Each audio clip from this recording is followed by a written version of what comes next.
अस्सलाम वालेकुम and welcome to Fast Sports. You are watching Golden Boot. I am your host Ali Mirza और मेरे साथ मौजूद हैं सहरयाब आफरीदी। आज भी कुछ मैचेस हम डिस्कस करने वाले हैं प्रोग्राम में। गोल्डन बूट में आप जानते हैं दुनिया भर में जितना भी फुटबॉल हो रहा है उसके हवाले से जितनी भी न्यूज़ होती है और कुछ ऐसी भी न्यूज़ जो आप नहीं जानते वो हम आपके लिए लेकर आते हैं। और आज हम प्रोग्राम में बात करने जा रहे हैं राउंड ऑफ 16 की फर्स्ट लेग के कुछ मैचेस हुए हैं यूएफए चैंपियंस लीग के।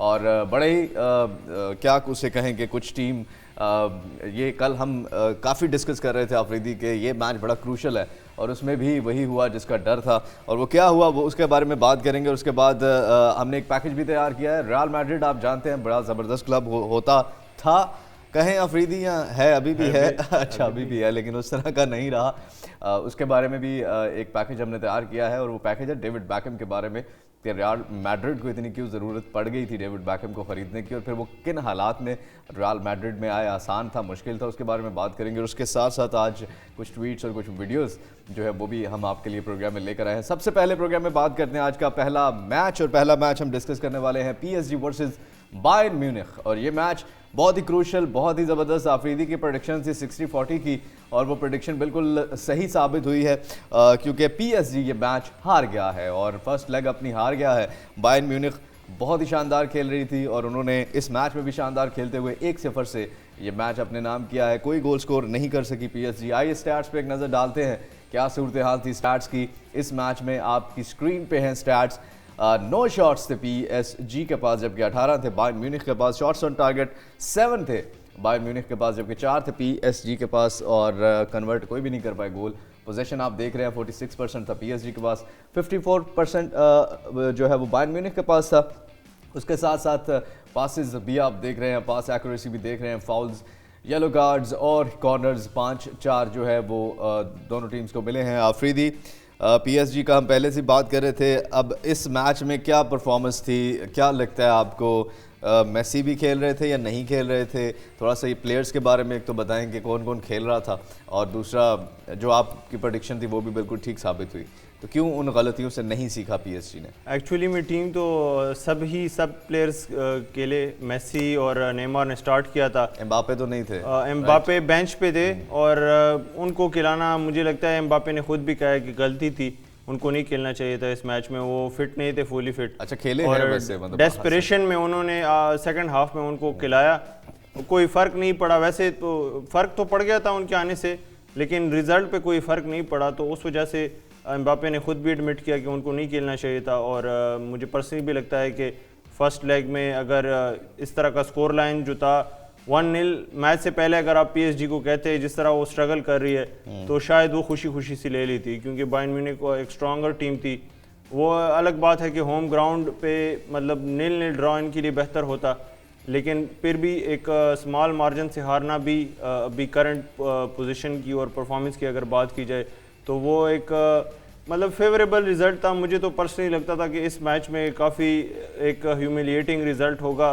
PSG जिस तरह डिफेंड कर रही है, पिछले कुछ मैचेस में 3 कंसेक्यूटिव लॉसेस हो गई हैं। मार्से से भी हारे थे और फिर मोनाको से अभी रिसेंटली फ्रेंच कप में पिछला मैच हारे हैं, अभी ये भी हार गए हैं। और इस मैच में जो प्लेयर हमने फीचर किए हैं वो हैं किंग्सली कॉमन जिन्होंने गोल भी किया अपनी टीम के लिए, प्लेयर ऑफ द मैच भी हुए हैं और ये उनके स्टैट्स 8.7 रेटिंग, गोल्स 1 था, चांसेस जो क्रिएट किए वो 3 थे, एक्यूरेट पासेस 94% थे, टचेस 68% थे, सक्सेसफुल ड्रिबल्स जो है वो 100% थी।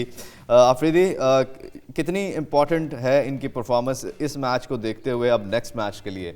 क्योंकि किंग्सले कॉमन वो प्लेयर हैं जो 2020 में यूएफए चैंपियंस लीग का फाइनल मैच था PSG और बायर्न म्यूनिख के बीच में, उसमें भी 1-0 बायर्न म्यूनिख जीती थी और उसमें भी किंग्सले कॉमन ने गोल स्कोर किया था। और किंग्सले कॉमन की पैदाइश पेरिस में हुई और फ्रांस की ही है, पेरिस में ही इनकी पैदाइश हुई और PSG की यूथ एकेडमी में खेलते थे, मतलब इन्होंने बचपन से ही PSG के लिए खेलना शुरू किया।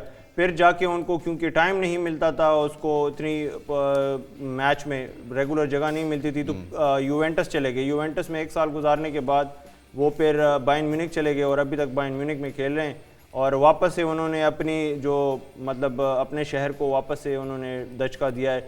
पहले फाइनल जीत चुके हैं और अभी मोहब्बत का शहर, मोहब्बत वाले अच्छा, ये उसका हिस्सा थे फ्रांस की टीम का जो वर्ल्ड कप जीती थी 18 में। स्क्वाड में थे, मतलब रेगुलरली इतना और फीचर ये नहीं इस साल करते। खेले हैं, ये जो पिछले साल वर्ल्ड कप हुआ उसमें भी स्क्वाड में थे। हाँ, स्क्वाड मेंबर हैं, मतलब अच्छे प्लेयर हैं, लेकिन जब आपके पास ग्रीजमैन और एम्बापे हो तो फिर जगह नहीं जिरोड जैसे प्लेयर हो तो बिल्कुल ये इनको हमने फीचर किया है। इनकी ज़बरदस्त परफॉर्मेंस रही है और यही वो प्लेयर थे जिन्होंने गोल भी किया अपनी टीम के लिए। और round of 16 UEFA champions league की जो पहली लेग है उसका ये मैच जीत लिया है।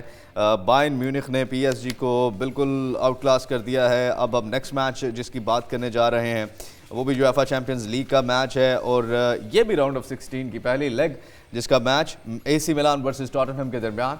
और AC Milan finally manage to win this match 1-0। Tottenham को हरा दिया है उन्होंने। और कितना क्लिनिकल परफॉर्मेंस, इस स्टैट्स पे एक नज़र डालते हैं फिर आफरीदी से जानेंगे इस मैच के स्टैट्स। आपके सामने स्क्रीन पर एक शॉट, 9 शॉट्स जो थे वो एसी मिलान की तरफ से थे, 12 जो है वो टॉटनहम की तरफ से थे। शॉट्स ऑन टारगेट जो है वो 4 थे एसी मिलान की तरफ से, 3 टॉटनहम की तरफ से थे। Possession 53% Tottenham, 47% AC Milan. Pass accuracy भी आप देख रहे हैं तकरीबन बराबर थी। फाउल्स भी आप देख रहे हैं और कॉर्नर्स जो हैं वो 8 मिले हैं टॉटनहम को, 3 मिले हैं एसी मिलान को। 1-0 से एसी मिलान ने ये मैच अपने नाम किया है। अफरीदी, कितनी बड़ी विन है एसी मिलान के लिए? आपको लगता है वो जो इनका चल रहा था एक रन जीतना हारना हारना जीतना, वो टॉटनहम जैसी टीम के अगेंस्ट चाहे 1-0 से ही जीते हैं, कितना कन्विंसिंग था, कितना क्लिनिकल था और कितनी बड़ी विन है? वाकई में ये एक ऐसा मैच था जिसमें दोनों टीम्स जो थी वो एक तरह से अप्स एंड डाउन से होके आ रही थी। हाँ। और किसी का भी सर्टन नहीं था कि इस मैच में कौन जीतेगा। अब टॉटनहम का पिछले अगर 4 मैचेस आप निकालें तो आखिरी मैच उनकी लेस्टर सिटी से बहुत बुरा हारे। उसके पहले जो 3 मैचेस थे उसमें मैनचेस्टर सिटी को भी उन्होंने हराया था और 3 कंसेक्यूटिव जीते थे। तो एक लग रहा था कि वापस फॉर्म में आ गई है। फिर लेस्टर से इतना ह्यूमिलिएटिंग शिकस्त, फिर लगा कि ये तो फिर से नीचे जा रही है। exactly. और एसी मिलान का अब देखें कि अब दोनों टीम्स के आखिरी 4-5 मैचेस का आप जायजा ले लें कि एसी मिलान मुसलसल हार रही थी और फिर एकदम से उन्होंने इससे पहला जो मैच था वो जीता और एक तरह से अच्छी परफॉर्मेंस थी, क्लीन शीट रखा। और उसकी जो मेन कॉज थी वो मैनेजमेंट, जो मैनेजर है उनका एक छोटा सा ट्वीक था और उसने थोड़ा सा फिक्स किया मोमेंटरीली। और जो टॉटनहम थी पिछले 3 मैचेस उन्होंने कंसेक्यूटिवली जीते, उससे पहले हार रही थी। फिर आखिरी मैच जो इस मैच से पहले था लेस्टर से हार गई। तो एक विनिंग स्ट्रीक मोमेंटम के साथ आ रही थी और एक लूजिंग मोमेंटम के साथ आ रही थी। और मैच में भी नज़र आया कि जो एसी मिलान थी वो बेहतर टीम थी ऑन द नाइट और टॉटनहम जो थी उन्होंने स्ट्रगल किया। एक तो रॉड्रिगो बेंटनकोर को बहुत ज़्यादा मिस किया क्योंकि मोस्टली जो है वो जो जितने भी क्रिएशंस होते हैं चांसेस के रिसेंट 3-4 मैचेस में हमने देखा कि रॉड्रिगो बेंटनकोर उसमें बहुत ज़्यादा इंजर्ड से, जिसकी वजह से नहीं खेल पाए। हाँ, पिछले मैच में इंजर्ड हो गए थे जिसकी वजह से इस मैच में फिर उन्होंने फीचर नहीं किया और उसका भी नुकसान हुआ। और ओवरऑल 1-0 इतना मतलब बड़ी लीड नहीं होती, लेकिन ये है कि होम क्राउड के सामने 1-0 सन सीरो में जीतना इसी मिलान को। लेकिन ये मैच भी उसी तरह से दिलचस्प हो जाएगा अब सेकंड लेग इसकी भी, क्योंकि 1-0 से जीते हैं तो नेक्स्ट एक फाइनल काइंड ऑफ मैच होगा और उसमें दोनों टीम्स भरपूर कोशिश करेंगे क्योंकि एक गोल से अगर आप जीते भी हैं तो आप इसको डिफेंड नहीं कर पाएंगे या करना बड़ा मुश्किल है नेक्स्ट मैच में जो सेकंड लेग होगी। यहाँ पर जो प्लेयर हमने फीचर किए हैं आइए उनकी नज़र डालते हैं। परफॉर्मेंस प्लेयर राफेल लियाओ जो हैं उनको हमने फीचर किया है और कैसी रही उनकी परफॉर्मेंस ये आपके सामने है। 8.7 रेटिंग थी, गोल 1 किया है, चांसेस जो क्रिएट किए 3 किए, 94% जो है वो एक्यूरेट पासेस और टचेस जो हैं वो 68% से, सक्सेसफुल ड्रिबल्स 100% थी। राफेल लियाओ वो काफ़ी अच्छे से नज़रों में रहे हैं, काफ़ी अच्छे प्लेयर हैं और पुर्तगाल से इनका ताल्लुक है तो 74 मिलियन इनकी मार्केट वैल्यू है। अफरीदी सीरिया में किस मैचेस में 8 गोल्स 5 असिस्ट कर चुके हैं, कितने इंपॉर्टेंट है अब नेक्स्ट मैच के लिए ये प्लेयर, क्योंकि इसमें जो है वो उनकी performance player of the match भी रहे हैं। ऑब्वियसली पिछले सीजन की भी बेस्ट प्लेयर थे, सीरिया के प्लेयर ऑफ द सीजन थे और इन्हीं की परफॉर्मेंसेस की वजह से ही मोस्टली सीजन जीती थी। इस सीजन भी सबसे ज़्यादा असिस्ट भी इनके पास हैं एसी मिलान के लिए और सबसे ज़्यादा गोल भी इन्होंने किए हैं और मेन जब भी आते हैं इम्पैक्टफुल प्लेयर हैं, इम्पैक्ट क्रिएट करते हैं। लेकिन पिछले 2-3-4 मैचेस में आप देखें कि आउट ऑफ फेवर हो गए थे। पियोली इनको बेंच इन्होंने किया। इंटर मिलान जैसी इंपॉर्टेंट टीम जो इनके साथ डार्बी मैच था उसमें भी इनको बेंच करके फिर सेकंड हाफ में सब्स्टिट्यूट करवाया था। अब इस मैच में इन्होंने फुल जो पिछले सीज़न की बेस्ट 11 जो खिलाते थे, इनके पास जो अवेलेबल थी वो सारी खिलाई। राफेल लियाओ को भी स्टार्ट किया, जुरू को भी स्टार्ट किया, बाकी भी जितने मतलब ब्राहिम डियाज, थियो हर्नांडेज, कलुलू, सारे जितने भी अवेलेबल प्लेयर्स थे, वो जो मेन स्क्वाड थी उनको खिलाया और काफ़ी अच्छी परफॉर्मेंस थी राफेल लियाओ की। बिल्कुल जी हाँ। अच्छा, अब नेक्स्ट मैच में अब जो कॉन्टे हैं उन्होंने तो इंसिस्ट किया कि टॉटनहम की ये जो परफॉर्मेंस है मिलान के अगेंस्ट, ऑल्दो वो हार गए हैं लेकिन उनकी पिछली जो परफॉर्मेंसेस थी उससे काफ़ी अच्छा एक डिस्प्ले था। तो अब ये क्या कोप अप करें अपनी टीम को, या नेक्स्ट मैच आप किस तरह से देखते हैं और कितने % आप लगता है कि एसी मिलान के चांसेस है और टॉटनहम के चांसेस हैं? अच्छा, एसी मिलान को इस मैच में 2 ऐसे चांसेस मिले। चार्ल्स डी कैटलार सेकंड हाफ में सब्स्टिट्यूट होके आए और उनको बिल्कुल एक बहुत ही मतलब इजी चांस मिला और उन्होंने हेडर मतलब उनका सही लगा नहीं और बाहर ही चला गया। तो वो अगर वो 2 चांसेस में से एक भी कन्वर्ट कर ले तो 2-0 होता, तो बहुत साइकोलॉजिकल डिफरेंस पड़ जाता। 1-0 के बजाय 2-0 या 3-0 अगर जीत जाते। फिर मैं इनको एक हेड स्टार्ट देता और कहता कि फेवरेट हैं आगे क्वार्टर फाइनल में क्वालिफाई करने के लिए। लेकिन लंदन होगा और टॉटनहम का अपना होम ग्राउंड, प्लेयर्स भी जो हैं उनके पास अवेलेबल होंगे जो इंजरी से वापस आ चुके होंगे। और मुझे लगता है कि टॉटनहम जो है उनको आगे चले जाना चाहिए, क्योंकि एसी मिलान अच्छी टीम है लेकिन टॉटनहम अभी मुझे करंटली लगता है कि वो एसी मिलान से ज़्यादा अच्छी है और इन्होंने एक तरह से एक चांस गवा दिया कि जो 1-0 था उसको 3-0 कर। दूसरी तरफ आपको लगता है PSG और बायर्न म्यूनिख में से जो है वो कौन सी टीम जा सकती है आगे? बायर्न म्यूनिख ही नज़र आ रहा है कि चली जाए। अगर कोई एक्स्ट्राऑर्डिनरी परफॉर्म कर ले, मेसी, नेमार, एम्बापे, तो फिर पॉसिबिलिटी एक गोल भी कर दें तो हक अदा कर देंगे अपना PSG में होने का। एनीवेज, यूएफए चैंपियंस लीग की ये राउंड ऑफ 16 के 2 मैचेस, इनकी पहली लेग जो है इसका ये मैच हुआ है और जो है PSG हार गई है, बायर्न म्यूनिख 1-0 से जीत गया है। और दूसरा मैच जो है वो टॉटनहम और एसी मिलान, क्लोज मैचेस थे, एसी मिलान ने 1-0 से जीत लिया है। अब राउंड ऑफ 16 की लेग 2 में क्या बनता है वो जैसे ही ये मैचेस होंगे हम आपको बताएंगे। Welcome back to Golden Boot और यहाँ पर प्रोग्राम में शामिल करते हैं आज के प्रोग्राम की पहली ट्वीट क्या है हमारे पास, आइए आपको दिखाते हैं। जी हाँ, पहली ट्वीट माइकल आर्टेटा के बारे में है और Michael Arteta says only regaining Arsenal's draw points against Brentford would appease him after a VAR error denied the Premier League leaders victory on Saturday. I will be only satisfied if they give me the 2 points back, which is not going to be in the case. Afridi ये सही कह रहे हैं वो कि मतलब points दे देना अगर वो VAR मान गए हैं कि गलत। सब हमदर्दियां जता रहे थे ना, तो उन्होंने कहा हमदर्दी नहीं चाहिए, मुझे 2 पॉइंट्स चाहिए। वो बच्चा नहीं होता जिसका खिलौना टूट जाता है तो फिर बाप को कहता है आपको नया ले देंगे सारा, मुझे वही खिलौना चाहिए, मुझे और कुछ नहीं चाहिए, दिलासे नहीं चाहिए मुझे। तो ये सारे दिलासे दे रहे हैं अब, लेकिन जो नुकसान हो गया है आर्सेनल का वो तो पूरा नहीं हो सकता। लेकिन लेट्स सी के शायद कुदरत इस नुकसान को अगले मैचेस में इनके लिए पूरा कर दे, क्योंकि अभी भी टॉप पे तो हैं लेकिन वो मार्जिन कम हो गया है जो कल भी हम डिस्कस कर रहे थे। नेक्स्ट हमारे पास क्या ट्वीट है जी, नेक्स्ट दिखाइए। नेक्स्ट आपके सामने और ये है सऊदी अरब के लिए जो है वो खुशी भरी खबर है और ये रुक नहीं रही।